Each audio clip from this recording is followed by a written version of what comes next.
আওয়ামী লীগের রাজনৈতিক কর্মকাণ্ডের উপর থেকে নিষেধাজ্ঞা প্রত্যাহারের বিষয়ে নানানমুখী গুঞ্জন আমরা গত কয়েকদিন ধরে শুনতে পাচ্ছি, বিশেষ করে বিএনপি সরকার গঠনের পর থেকে, এবং সম্ভবত তারই ধারাবাহিকতায় নির্বাচন পরবর্তী পরিস্থিতি এবং আওয়ামী লীগের ভবিষ্যৎ কর্মসূচি নিয়ে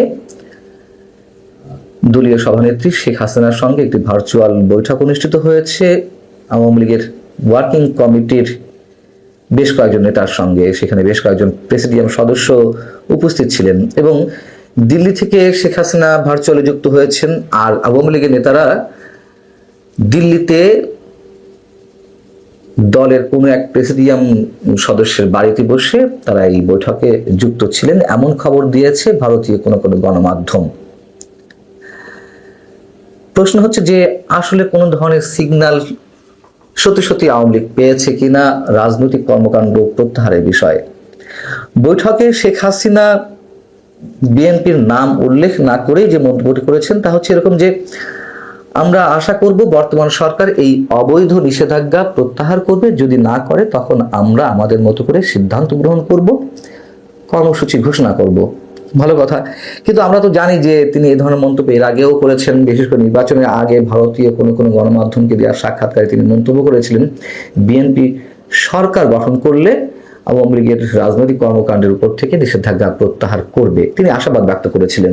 আবার সজীব ওয়াজেদ জয় ডয়েচে ভেলেতে দেওয়া সাক্ষাৎকারে অথবা তার ফেসবুক পেজে স্ট্যাটাসে যে মন্তব্য করেছেন তাও এরকম ছিল যে তিনি তারেক রহমানের সঙ্গে খোলামেলাভাবে আলোচনায় বসতে প্রস্তুত। নিশ্চয়ই এ ধরনের কোনো আলোচনা হবে না, এটুকু আমরা অনুমান করে বলতেই পারি। তবে কোন একটা সিগন্যাল তারা পেয়ে থাকতেই পারেন, সেটি কোন পর্যায়ে সে সম্পর্কে নিশ্চয়ই আমরা নিশ্চিত করে বলতে পারছি না। শেখ হাসিনা ভারতে অবস্থানরত নেতাদের উদ্দেশ্যে বলেছেন যে মানসিক এবং অন্যান্য প্রস্তুতি নিতে দেশে ফিরে আসার ক্ষেত্রে। এখন তিনি যে মানসিক প্রস্তুতি নিতে বলেছেন, সেই জায়গা থেকে বৈঠকে উপস্থিত কোনো কোনো নেতা ভারতীয় কোনো কোনো গণমাধ্যমকে বলছেন যে তার যে আত্মবিশ্বাসী মনোভাব তারা লক্ষ্য করেছেন, তাতে তারা নিশ্চিত যে কোনো ধরনের গ্রিন সিগন্যাল তিনি পেয়েছেন। যদি পেয়েই থাকেন তাহলে সেই গ্রিন সিগন্যালটি আসলে কোত্থেকে? প্রধানমন্ত্রী তারেক রহমানের পক্ষ থেকে, অথবা বিএনপি সরকারের উচ্চ বা দায়িত্বশীল কোনো পর্যায় থেকে, নাকি ভারত সরকারের সাথে বিএনপি সরকারের উচ্চ পর্যায়ের কোনো আলাপ আলোচনার মাধ্যমে? যে কোনো একটি হতে পারে। তবে ভারত আওয়ামী লীগের পুনর্বাসনের বিষয়ে, রাজনৈতিক পুনর্বাসনের বিষয়ে চেষ্টা চালিয়ে যাচ্ছে, চেষ্টা চালিয়ে যাবে, এটুকু আমরা নিশ্চিত। এ সম্পর্কে মন্তব্য আমি আগেই করেছি। এখন ধরে নিলাম ইতিবাচক বার্তা পেয়েছেন আওয়ামী লীগের হাইকমান্ড যে কোনো মাধ্যমে, অথবা পাননি, যেটিই হোক না কেন। তো ভারত সরকারের মাধ্যমে বিএনপি সরকারের কোন ধরনের গ্রিন সিগন্যাল, অথবা সরাসরি শেখ হাসিনার সাথে বিএনপি সরকারের উচ্চ পর্যায়ে কারো কথা হয়েছে কি হয়নি, সেটির চেয়ে বড় কথা এটুকু আমরা নিশ্চিত করে বলতে পারি, ভারতে আওয়ামী লীগের যে নেতারা অবস্থান করছেন, আমি যতটুকু জানি ভারত সরকার চাইছে না তারা আর বেশি দিন সেখানে অবস্থান করুক। মানে দেশ থেকে শত শত কোটি টাকা, হাজার হাজার কোটি টাকা নিয়ে ভারতে বসে থাকবেন, কিংবা অন্যান্য দেশে বসে বড় বড় কথা বলবেন, হাতে গোনা 2-4 জন ছাড়া বাকিরা তো সব এই অবস্থায় দেশ ছেড়েছেন। তারা বহাল তবিয়াতে থাকবেন, আর দেশের মধ্যে তৃণমূলের নেতাকর্মীরা মার খাবেন, জেলে যাবেন, কারাগারে দিনের পর দিন থাকবেন, সহায় সম্পত্তি, ব্যবসা বাণিজ্য সব শেষ হয়ে যাবে। এই নেতাকর্মীদের আর কতদিন ধরে রাখা যাবে এইভাবে? শীর্ষ নেতাদের মানসিক প্রস্তুতি নিতে বলা হয়েছে, আর কতদিন ধরে মানসিক প্রস্তুতি নেবেন? দেশে যে নেতাকর্মীরা এখনো পর্যন্ত রয়েছেন তারা এখনো পর্যন্ত আতঙ্কের মধ্যে আছেন। তার মধ্যেও আমরা দেখছি দেশের বিভিন্ন স্থানে আওয়ামী লীগের দলীয় কার্যালয়গুলো তারা স্বেচ্ছাপ্রণোদিত হয়ে স্বতঃপ্রণোদিত হয়ে খোলার ব্যবস্থা করছেন, অথবা কোথাও কোথাও স্থানীয় বিএনপি নেতাকর্মীদের সহায়তায় তারা এই কাজগুলো করছেন। আবার দলীয় কার্যালয় খোলার পরে কথিত জুলাই যোদ্ধা সেগুলো আবার তালা লাগিয়ে দিচ্ছেন, ভাঙচুর করছেন। এই যখন অবস্থা, তখন এই বিষয়টিকে ইঙ্গিত করে বিএনপির মহাসচিব এবং স্থানীয় সরকার বিষয়ক মন্ত্রী মির্জা ফখরুল ইসলাম আলমগীরের দৃষ্টি আকর্ষণ করা হয়েছিল সাংবাদিকদের পক্ষ থেকে। তিনি উত্তর বলেছেন যে এটা এইভাবে খোলা হোক আমরা চাইনি, যেহেতু আইনগতভাবে বলা আছে যে তাদের কার্যক্রম নিষিদ্ধ, সেভাবে এটাকে দেখা হবে সব জায়গায়। এটি সম্ভবত তার জায়গা থেকে ফর্মাল কোনো মন্তব্য করা হয়েছে। তবে আমরা জানি যে যেটুকু বোঝা যাচ্ছে বিএনপির এক ধরনের সফট মেন্টালিটি রয়েছে আওয়ামী লীগের রাজনৈতিক কার্যক্রম শুরুর বিষয়ে। যেটুকু বোঝা যায় তাদের বক্তব্য বা কথাবার্তা, কোনো হার্ড লাইনে বক্তব্য তারা এখনো পর্যন্ত দেননি। সেই জায়গা থেকে হয়তো আওয়ামী লীগের রাজনৈতিক কার্যক্রম খুব দ্রুতই শুরু হবে। এখন মজার বিষয় হচ্ছে যে ওই বৈঠকে শেখ হাসিনা নাকি মন্তব্য করেছেন যে তিনি ভোট বয়কটের যে আহ্বান জানিয়েছিলেন তাতে বাংলাদেশের মানুষ তুমুল সাড়া দিয়েছেন। এইগুলো পলিটিক্যাল কথাবার্তা, এগুলো ধরার কিছু নেই। তবে আওয়ামী লীগের একটি বড় অংশর ভোট যে বিএনপি পেয়েছে এটুকু তো নিশ্চিত, এখানে কোনো রাগঢাকের বিষয় নেই। আবার ওই বৈঠকে যারা উপস্থিত ছিলেন সেসব নেতাদের কেউ কেউ মন্তব্য করেছেন যে, জোর গলায় বলেছেন আন্তর্জাতিক মহল বাংলাদেশের ত্রয়োদশ জাতীয় সংসদ নির্বাচনকে অনুমোদন করবে না। এইসব কথাবার্তা বলে কোনো লাভ নেই। এখন এগুলো বলে আর রাজনৈতিক মাঠ উত্তপ্ত করার কোনো সুযোগ নেই বা উত্তপ্ত হবেও না, এটাই বাস্তবতা। এখন দেখার বিষয় যে আসলে আওয়ামী লীগ কতদিনে ফিরতে পারছে, এবং সেটির উপরে নিশ্চয়ই বাংলাদেশের রাজনীতি অনেক কিছু নির্ভর করছে। আওয়ামী লীগ ৮০ ভাব যখন নিয়েছে, ৮০ ভাব বলতে কি, আপনারা ধরেন অফিস খুলেছে টুকটাক করে, মানে টুকটাক করে, কোথাও বিএনপি সহযোগিতায়, কোথাও নিজেরা। এই টুকটাক করে অফিস খোলাটাই কি পরিমাণ কাঁপন ধরিয়েছে ওই মব জাস্টিস বা মবস্টারদের মধ্যে, এইটার প্রমাণ ইতিমধ্যে আপনারা পেয়েছেন। মানে ওই যে ১৫-২০ জন মিলে তো ওই ডক্টর ইউনূসের ক্ষমতার, তার সরকারি সাপোর্টের কারণে দেশটার রাজা বনে গিয়েছিল। ওই ১৫-২০ জন এখন তো দেখতে পাচ্ছে পায়ের নিচে মাটি নেই।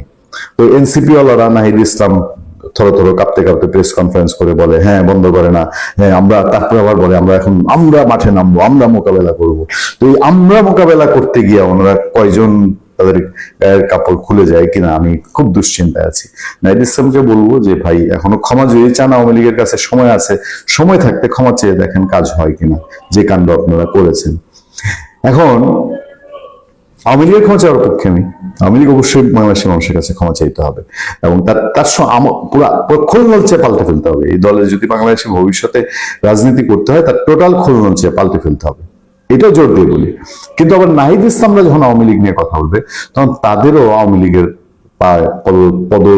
পদ ধোয়া পানি না খাইলে তাদের পূর্ণ হবে না। তো নাহিদ ইসলাম এরকম করছেন, আরো টুকটাক এদিক সেদিক বিশ্বাস কথা। ওই দেখি যে সোশ্যাল মিডিয়ায় ঘুরে বেড়াচ্ছে নাসিরউদ্দিন পাটোয়ারি, বলে হ্যাঁ আওয়ামী লীগের অফিসার আমরা বাধা দিতে যাবো, বাধা দিতে গেলে স্বরাষ্ট্রমন্ত্রী আমাদেরকে মপ করতেছে পেটানি, হ্যাঁ ভয় পায়। যে ছাত্রদলে বলেন যে এটা আমাদের সাথে, মানে এখন ছাত্রদলে এতদিন ইসলামী ছাত্র শিবির, ছাত্রদল যদি যায় তাহলে আবার শিবির আর তারাও যাবে, গেলে আওয়ামী লীগে ফিরাইতে পারে কিনা। তো এই যখন সিচুয়েশন, এবার সেই সময় আমার সামনে একটা নতুন কাঁপুনির খবর আছে। এই কাঁপুনিতে বলা হচ্ছে ত্রয়োদশ জাতীয় সংসদ নির্বাচনের পর দেশের বিভিন্ন স্থানে সরকারি ও বিরোধী দলের কিছু নেতার প্রত্যক্ষ বা পরোক্ষ সহযোগিতায় কার্যক্রম নিষিদ্ধ আওয়ামী লীগের মহানগর, জেলা, উপজেলা, ইউনিয়ন ও ওয়ার্ড কার্যালয় পুনরায় খোলার অপচেষ্টা গভীরভাবে উদ্বেগের সঙ্গে লক্ষ্য করা যাচ্ছে। এ ধরনের কার্যক্রম প্রচলিত আইন ও রাষ্ট্রীয় শৃঙ্খলার প্রতি স্পষ্ট অবজ্ঞা এবং আইনের শাসনের উপর সরাসরি আঘাত। ওই ইউনূস আমলের বক্তৃতায় ফিরে গেছে আর কি। আচ্ছা, সোমবার রাতে জুলাই ঐক্যের সংগঠন মুন্সি বুরহান মাহমুদ স্বাক্ষরিত এক বিবৃতিতে তথ্য জানানো হয়। ২৪-এর গণঅভ্যুত্থানের পর গণহত্যায় জড়িত দলটির নেতাকর্মীরা আত্মগোপনে গেলেও জাতীয় নির্বাচনের পর তারা পুনরায় সক্রিয় হওয়ার নানা অপচেষ্টা চালাচ্ছে। আচ্ছা, ২৪-এর আন্দোলনের মধ্যে, আন্দোলনের আগে আওয়ামী লীগ গণহত্যা করেছে, ২৪-এর আন্দোলনের পরে কারা গণহত্যা করেছে? করেনি কেউ বাংলাদেশে। আচ্ছা, একই সঙ্গে দেশের বিভিন্ন স্থানে সন্ত্রাসী কর্মকাণ্ড পরিচালনার অভিযোগও ক্রমেই স্পষ্ট হচ্ছে। জুলাই অভ্যুত্থানে আহত বহু মানুষ এখনো হাসপাতালে চিকিৎসাধীন। শহীদ পরিবারের সদস্যরা আজও শোক ও বেদনার ভার বহন করছেন। এমন প্রেক্ষাপটে আইনের তোয়াক্কা না করে কার্যালয় পুনরায় চালুর উদ্যোগ জাতির আত্মত্যাগের প্রতি চরম অসম্মান। আর জুলাই যারা স্নাইপার দিয়ে গুলি করে মেরেছে তারা কোথায়? তাদের সম্পর্কে কোনো কথা নেই। বাংলাদেশের কোটি কোটি ছাত্র জনতা ইতিমধ্যেই তাদের অবস্থান পরিষ্কার করেছে। হ্যাঁ, ভোটের মাধ্যমে 4.5 কোটিরও বেশি মানুষ ফ্যাসিবাদ, গণহত্যা এবং এসব অপরাধের সঙ্গে সংশ্লিষ্টদের প্রতি তাদের প্রত্যাখ্যানের রায় দিয়েছে। এই গণরায়ের পরিপন্থী যে কোনো তৎপরতা জনগণের আকাঙ্ক্ষা ও রাজনৈতিক নৈতিক ভিত্তির বিরুদ্ধে অবস্থান হিসেবে বিবেচিত হবে বলেছে যে জুলাই ঐক্যের কথাবার্তা। এই যখন সিচুয়েশন, তখন আমার সামনে আরেকটা নিউজ আছে। এই নিউজটাতে বিএনপি স্থায়ী কমিটির সদস্য ডক্টর মঈন খান, সজ্জন মানুষ, তাকে সাংবাদিকরা প্রশ্ন করেছিলাম যেদিন কথা বলছি সেই দিন, এই 25 ফেব্রুয়ারি 2026, সেই দিন আপনার 24 ফেব্রুয়ারি 2026, সেই দিন মঈন খানকে প্রশ্ন করা হয়েছে যে আওয়ামী লীগের ফেরার বিষয়ে মঈন খানের মতামত। মঈন খান যে কথাটা বললেন ঘুরিয়ে ফিরিয়ে, সেই কথাটা মির্জা ফখরুল ইসলামের আগের দিন বলেছেন যে আওয়ামী লীগের অফিস খুলে কেটে তারা চাননি। এটা ভিন্ন অ্যাঙ্গেল। কিন্তু আওয়ামী লীগ ফিরবে কি ফিরবে না এই বিষয়ে কিন্তু বিএনপির দায়িত্বশীল কোনো মন্ত্রী আর এখন নতুন করে কিছু বলেন নাই। বা এই যে মাঠে আওয়ামী লীগ অফিস খুলছে এর জন্য বিএনপি বলছে না যে এদেরকে ঠেকাও, এদেরকে প্রতিরোধ করো, সেরকম কিছু কিন্তু বলছে না। সেই ক্ষেত্রে সে মঈন খানের যে বক্তব্যটা, এটা খুব সিগনিফিকেন্ট, খেয়াল করে দেখবেন। আওয়ামী লীগের ফেরার বিষয়ে যা বললেন মঈন খান, আমরা প্রতিহিংসার রাজনীতি বিশ্বাস করি না। দেখেন, প্রশ্ন এবং উত্তরের সাথে আপনি যদি প্রশ্ন উত্তরকে খেয়াল করেন ঠিক মতে, আপনি বুঝতে পারবেন যে মঈন খানের মেসেজটা কি। বিএনপি প্রতিহিংসা নয়, বহুদলীয় গণতন্ত্রে বিশ্বাস করে বলে মন্তব্য করেছেন বিএনপি স্থায়ী কমিটির সদস্য আব্দুল মঈন খান। মঙ্গলবার সকালে বিএনপির প্রতিষ্ঠাতা জিয়াউর রহমান ও দলের প্রয়াত চেয়ারপারসন খালেদা জিয়ার কবরে পুষ্পার্ঘ্য অর্পণের পর সাংবাদিকদের প্রশ্নের জবাবে তিনি এই মন্তব্য করেন। তার কাছে প্রশ্ন ছিল, আওয়ামী লীগ বিভিন্ন জায়গায় তাদের অফিস খুলছে, গণহত্যাকারীরা দেশে ফিরছে, এই ব্যাপারে বিএনপির অবস্থান কি? জবাবে মঈন খান বলেন, আমাদের অবস্থান অত্যন্ত স্পষ্ট, বিএনপি স্বাধীনতার পক্ষে কাজ করেছে। আমি একটু আগে বলেছি 1971-এর সেই কালো রাতে যেদিন পাক হানাদার বাহিনী হায়নার মতো এই দেশের নিরীহ মানুষের উপর ঝাঁপিয়ে পড়েছিল, সেদিন প্রতিবাদের ঝান্ডা উঁচু করে দাঁড়িয়েছিলেন শহীদ প্রেসিডেন্ট জিয়াউর রহমান, এবং আমরা সেই আদর্শে বিশ্বাসী, বহুদলীয় গণতন্ত্রে বিশ্বাসী, পার্লামেন্টারি গণতন্ত্রে বিশ্বাসী, এবং আমরা সেই বিশ্বাসী হয়ে আমরা সামনে এগিয়ে যাব। তার মানে কি? মঈন খানের মেসেজ স্পষ্ট যে আমরা বহুদলীয় গণতন্ত্রে বিশ্বাসী, মানে আওয়ামী লীগ ফিরছে, এতে করে মঈন খান নেগেটিভলি কিন্তু বলেন নাই যে না আওয়ামী লীগকে ফিরতে দেওয়া যাবে না। এই যে জুলাই যেভাবে বলে, নাহিদ ইসলাম যেভাবে বলে প্রতিরোধ করো, প্রতিবাদ করো, হ্যাঁ, প্রশাসনকে প্রেশার করো, মঈন খান কিন্তু চাইলে সেদিকে যেতে পারতেন। সুতরাং মঈন খানের বক্তব্য থেকে বোঝা যায় যে বিএনপির দলীয় অবস্থানটা এখন কি। ভালো থাকবেন, সুস্থ থাকবেন। আপনার সাথে আমি আতিক রহমান, পূর্ণিয়া।